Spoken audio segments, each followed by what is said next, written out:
तो वहीं आपको बता दें कि ओम प्रकाश चौटाला के द्वारा सरकार के ऊपर निशाना साधा गया। खराब हुई फसलों के मुआवजे को लेकर के उन्होंने कहा कि इंडियन नेशनल लोकदल की सरकार आने पर किसानों को उचित मुआवजा दिया जाएगा। सरकार इसका मुआवजा देने के लिए तैयार नहीं है। मैंने शायद ये बात अपने भाषण में ना कही हो, आज फिर दोहराता हूं कि हमारी सरकार आने के बाद जितना भी फसलों का नुकसान हुआ उसका सारा मुआवजा देगी। तो वहीं आपको बता दें कि जेवर इंटरनेशनल एयरपोर्ट को बल्लभगढ़ से जोड़ने को लेकर के आ रही अड़चनों को जल्द ही दूर किया जाएगा। और इसी विषय को लेकर के आपको बता दें कि डीसी विक्रम यादव ने इंडिया न्यूज हरियाणा के साथ खास बातचीत की। उन्होंने क्या कुछ कहा है, आइए आपको सुनवाते हैं। जेवर इंटरनेशनल एयरपोर्ट से बल्लभगढ़ को जोड़ने के लिए एनएचएआई द्वारा अलाइनमेंट जो की गई थी उसको लेकर डिस्ट्रिक्ट टाउन प्लानिंग डिपार्टमेंट की तरफ से कई सवाल उठाए गए थे अलाइनमेंट को लेकर, चूंकि कई सेक्टरों को विभाजित करते हुए ग्रीन हाईवे जा रहा था। लेकिन अब सभी तमाम बाधाएं दूर कर ली गई हैं। मामला मुख्यमंत्री मनोहर लाल तक भी पहुंचा था। अब डीसी हमारे साथ में विक्रम यादव हैं। चूंकि अधिकारियों की एक बैठक हुई थी, उसके बाद में तमाम जो प्रक्रिया है वो आगे बढ़नी शुरू हो चुकी है। सर, ग्रीन हाईवे बनने जा रहा है, किस तरह की प्रक्रिया रहने वाली है, कब तक बनेगा और जो बाधाएं थी वो क्या थी? यहाँ से जैसे फरीदाबाद से लेके जेवर एयरपोर्ट तक की कनेक्टिविटी जो एनएचएआई बना रही है, तो इसमें एक दो इश्यूज आए थे कि जो डेवलपमेंट प्लान था तो उसमें कहीं ना कहीं वो जो हाईवे था उसमें थोड़ी सी बाधा उत्पन्न कर रहा था। तो सीएम साहब की अध्यक्षता में सर ने मीटिंग ली थी, तो उसमें सीएम सर ने कह दिया कि एनएचएआई क्योंकि एडवांस स्टेजेस पे है अपने प्रोजेक्ट की इम्प्लीमेंटेशन पे, तो उनका प्रोजेक्ट आगे बढ़ाएंगे और डेवलपमेंट प्लान में जो खामियां हैं वो टाउन एंड कंट्री प्लानिंग अपनी फिर से एक बार रिवाइज कर लेगा। बताया जा रहा है सर 25 से 30 मिनट में दूरी तय हो जाएगी, सुगम रास्ता हो जाएगा। कैसे देख रहे हैं, कब तक पूरा हो जाएगा ये?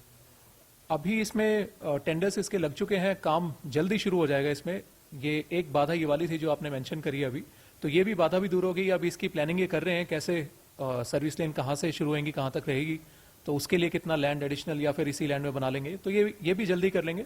परंतु जो मेन कैरेज वे था उसके टेंडर इनके पहले ही लग चुके हैं, एजेंसी भी आ चुकी है, वो अपना आरएमसी प्लांट भी लगा रही है।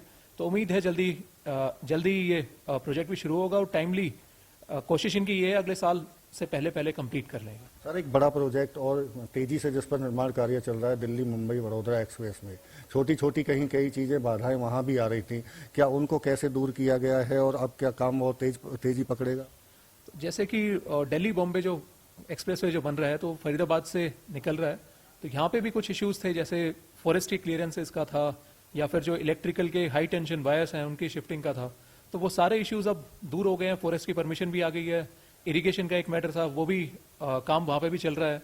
इसके अलावा इलेक्ट्रिकल पोल्स जो शिफ्ट होने थे उस पर भी काम अब शुरू हो गया, तो सारी बाधाएं अब दूर हैं।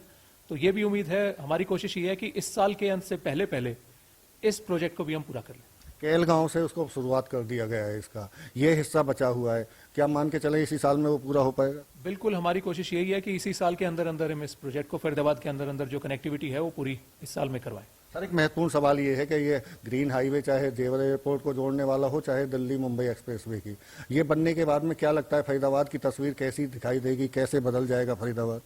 तो बिल्कुल ही फरीदाबाद की जो ये दो कनेक्टिविटी बनेंगी और जो जेवर एयरपोर्ट बन रहा है तो उससे इंटरनेशनल एयरपोर्ट से कनेक्टिविटी अगर 20 मिनट दूर कोई शहर रहेगा तो ऑब्वियसली वो ग्रो करेगा। और साथ ही दिल्ली से भी, क्योंकि अभी भी आप देखते हैं कि हरियाणा में तो मतलब फरीदाबाद में तो रास्ता ठीक है, वहां पे जाम नहीं लगता, पर जैसे ही हम दिल्ली में एंटर करते हैं तो वहां पे काफी रेड लाइट्स हैं, वहां पे जाम लगता है। तो अब कनेक्टिविटी डीएनडी से सीधी बन जाएगी, तो वहां पे भी कहीं ना कहीं पूरे शहर को फायदा मिलेगा और बाकी भी इंडस्ट्रीज या बाकी सर्विस सेक्टर भी यहाँ पे आएगा। जैसे कि नहर पार की कनेक्टिविटी थोड़ी कम है अभी, तो नहर पार की कनेक्टिविटी भी बढ़िया हो जाएगी सर। निश्चित तौर से फरीदाबाद को बड़ा फायदा मिलने जा रहा है दोनों एक्सप्रेसवे बनने के बाद में। ये थे हमारे साथ में डीसी विक्रम यादव जो कह रहे हैं कि आने वाले दिनों में जब काम कंप्लीट हो जाएगा जेवर एयरपोर्ट से मात्र 20 मिनट की दूरी पर बल्लभगढ़, और इसी तरह से जो जाम की स्थिति दिल्ली में लगती थी उसके लिए भी वैकल्पिक तौर पर दिल्ली मुंबई वडोदरा एक्सप्रेसवे को चुना जा सकता है और आने वाले दिनों में फरीदाबाद के लिए नए आयाम स्थापित होंगे। फरीदाबाद से देवेंद्र कौशिक, इंडिया न्यूज।